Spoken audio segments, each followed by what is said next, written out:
ariko hariho umuntu bakunda kuvuga yuko yurira ku gahanga abakozi b'Imana bakunda kuvuga ko ari Chimamanda Moses ngarurira ku gahanga abakozi b'Imana akabatuka akavuga ko mutari wewe ubivuga ko iki burakoze cyane kuri ico kibazo ariko tuvuye hiyo tuze gatoyi mu kazi k'iwacu hari abakozi b'Imana bamwe batemera izi mbuga wewe ubivuze ko iki murakoze cyane umenyesha makuru ubundi iki ni cyumviro canje ntabwo ndiko ndabavugira ariko ubundi murazi yuko ibihe turimwo yego hari ikiganiro ukunda gukoresha bita sengana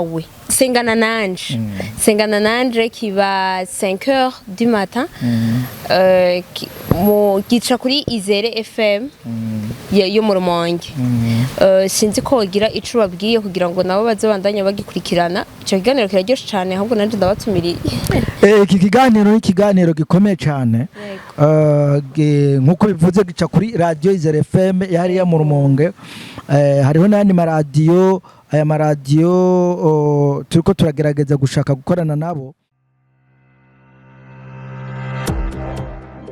Salut les amis, mumeze neza?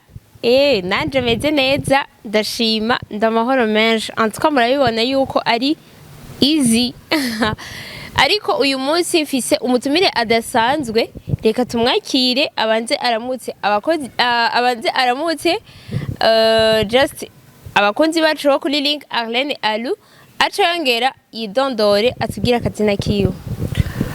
Murakoze cyane mumesha makuru nitwa Nkeshimana Jonathan kandi nkuko mudusavye turaramukije abanwanyi bose n'abakunzi Imana irabakunda kandi yiteguye kubagira neza mugira umugisha. Amina. Babara basabiye umugisha namwe bakunzi ba Link Arlene Alu ariko uyu mwanya reka tubanze tumubaze ati Evangeliste Jonathan musanzwe mukora ibiki mu buzima busanzwe? Murakoze cyane nkuko muvyumva mu mwidondoro sanzwe ndi umuvuga butumwa umukozi w'Imana nkaba rero ivyo bikorwa ndabikora cyane mu kuremesha imitima y'abantu bice mu nyigisho zitandukanye hanyuma nkaba ndongoye n'ishirahamwe Rukristo ryitwa Faith and Mission mu rurimi rw'icongereza mu kirundi twavuga yuko ari kwizera hamwe n'umurimo w'Imana canke igikorwa c'Imana nivyo bikorwa nsanzwe ndiko ndakora muri kino gihe. Ni ryari watanguye kumva yuko ufise umuhamagaro wo gukorera Imana? Ego murakoze cyane ico kibazo cyava kingora kwishura kubera ko ndi mu bantu bagize amahirwe yo kuvukira mu muryango w'abakozi b'Imana kuva rero muri Sunday school namye nkundi ivyo bikorwa hanyuma bibandanya uko ariko cyane umuhamagaro wagiye kuza igihe nari muri kaminuza y'u Burundi niho dufashijwe n'ishirahamwe ryitwa Moisson pour Christ rirongo ico gihe n'umukozi w'Imana yitwa Pasteur Onesphore n'umukozi w'Imana azwi cyane muri iki gihugu niwe atanguje iryo shirahamwe ryitwa Moisson pour Christ no kuvuga abimbuzi ba Kristo. Ico gihe rero yaradukundishije cyane ibikorwa byo kuza kuvuga ubutumwa mu mihana. Ico gihe twarafata imwanya ikomeye tukaduga mu province hagati tukabwira abantu ubutumwa bwiza mbere tushobora no gufasha abantu benshi kwakira Yesu umwami n'umukiza wabo. Kuva ico gihe rero uwo muhamagaro waciyuza numva igihe cyose mbonye umuntu atarakira Yesu umwami n'umukiza wiwe numva agahinda nkumva shaka rero kwimubwira kugira ngo nawe afate iyo nzira nziza. Ariko tuvuye hiyo tuze gatoyi mu kazi k'iwacu hari abakozi b'Imana bamwe batemera izi mbuga wewe ubivuze ko iki? Murakoze cyane umenyesha makuru ubundi iki ni cyumviro canje ntabwo ndiko ndabavugira ariko ubundi murazi yuko ibihe turimwo rero bisaba yuko abantu baza bariga kujana n'ibihe ibihe tugezemwo murabazi ko ari ibihe bya numerique aho ibintu byinshi biriko birakorerwa canke bica ku mbuga ngurukana bumenyi. Rero izi mbuga novuga ko zifise ari imbugita ifise ubugi bubiri. Ubugi bwa mbere bushobora kuba ubugi bubi kubera ko iyo uravye izi mbuga haraca ko ibintu kenshi bitaryoshe. Murazi ugasanga abantu ko baracishaho ibintu vy'ubusambanyi, ibintu bibi cane. Nibaza ko mbere ariho biva nuko abakozi b'Imana kenshi baca babyaha. Ariko mu rundi ruhande ashobora kuba igikoresho gikomeye kuko ushobora kuba hano ugatanga ubutumwa mu isi yose, ni ukuvuga mu makontinent atandukanye. Rero woba ubaye umuntu novuga mwe bita radikale uci ufata ubwo ruhande rubi, ahubwo dukwiye gufata uruhande rwiza tukamenya yuko ahubwo ari akaryo Imana yari iduhaye nk'abakozi b'Imana kugira ngo dushobore gushikira abantu benshi bashoboka. Izi mbuga rero ntidukwiye namba kuzirekera abantu bashira ku ibintu bibi gusa, ahubwo natwe duhaguruke dushire ku ibintu byiza bishobora gufasha imitima y'abantu benshi. Ego hari ikiganiro ukunda gukoresha bita Sengana nanje kiba 5h du matin gica kuri Izere FM yo mu Rumonge. Sinzi ko wagira ico babwiye kugira ngo nabo bazobandanya bagikurikirana. Ico kiganiro kiraryoshe cyane, ahubwo nanje ndabatumiriye. Iki kiganiro ni ikiganiro gikomeye cyane nkuko bivuze gica kuri radio Izere FM yari ya mu Rumonge.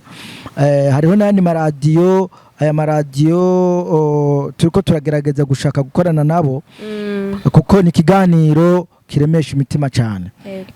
Gica kuri ya radio kuva uko bivuze saa 11 zo mu gitondo n'iminota 5 niho gitangura. Hanyuma muri iki kiganiro no kuvuga ko kuva kwa mbere gushika ku Imana kiba kiriko kirahaca. Rero iki kiganiro kirimwo ubutumwa bwiza ariko kandi kirimwo n'amasengesho. Ni ukuvuga ku munsi wa mbere dusengera igihugu, ku munsi wa kabiri tugasengera ishengero, ku munsi wa gatatu tugaca dusengera imiryango, ku munsi wa kane dusengera imitwaro itandukanye y'abantu. Hanyuma wumvirize neza rero, ku munsi wa gatanu no ku munsi wa gatandatu ico gihe dusengera abantu bafise imitwaro cyane cyane y'ingwara. Ndagobana kubwire ngo iby'Imana ikirakora biratangaje cyane. Abantu benshi bariko barakira ingwara, abantu benshi bariko barabohoka, bari baraboshwe n'impwemu mbi zijanye no kwisambanya, kurenga ibigo, ibintu byinshi Imana ikirakora biciye muri amasengesho yo kuwa gatanu no kuwa gatandatu. Hanyuma ku munsi w'Imana naho tuca duha abantu bagashinga intahe y'ivy'Imana yabakoreye. Rero nkuko nako nababwira nakaryo keza ko umuntu wese cyane cyane nk'abantu bagwaye, abantu bafise ibyaha byabananiye guheba, ku munsi wa gatanu no ku munsi wa gatandatu barakwiye gukurikira ico kiganiro. Mbere n'abantu bari ahantu badashobora gufatira iya radio, turafise groupe WhatsApp aho ubwo butumwa buba bwaciye kuri iyo radio naho bucamwo.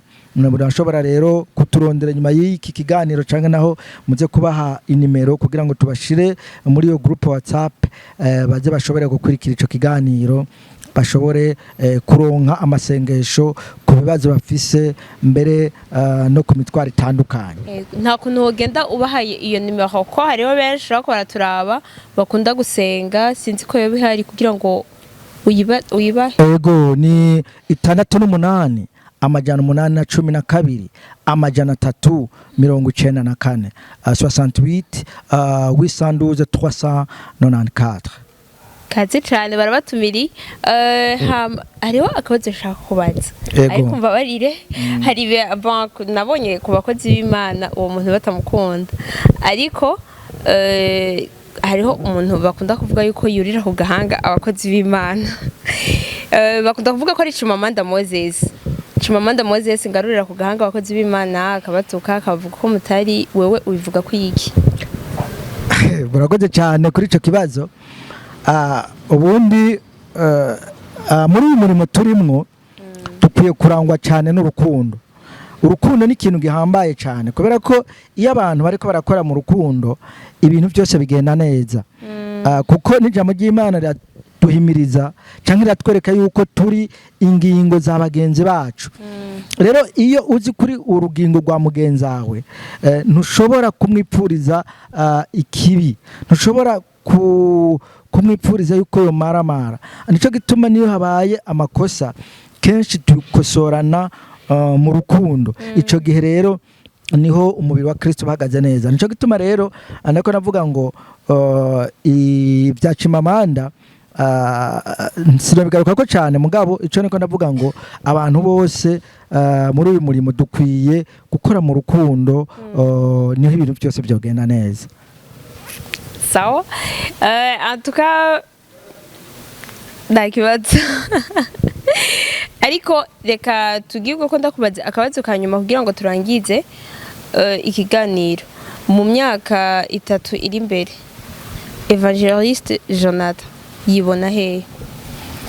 Imyaka 3 iri imbere Evangeliste Jonathan mbona ndiko ndashikiriye abantu benshi nanyaze iminyago myinshi umwasi Satani.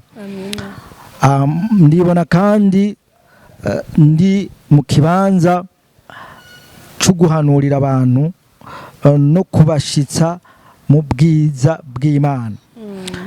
Naho niyo ntumbero nico kiri ku mutima wanje aho nshaka kubona abarundi mbere n'isi yose bakangure bari mu murimo w'Imana, abari mu byaha babivuyemwo, twese duhagaze dushima Imana kandi turi mu murimo utuganisha gutera tuja mu ijuru naho mbona nzoba ndi.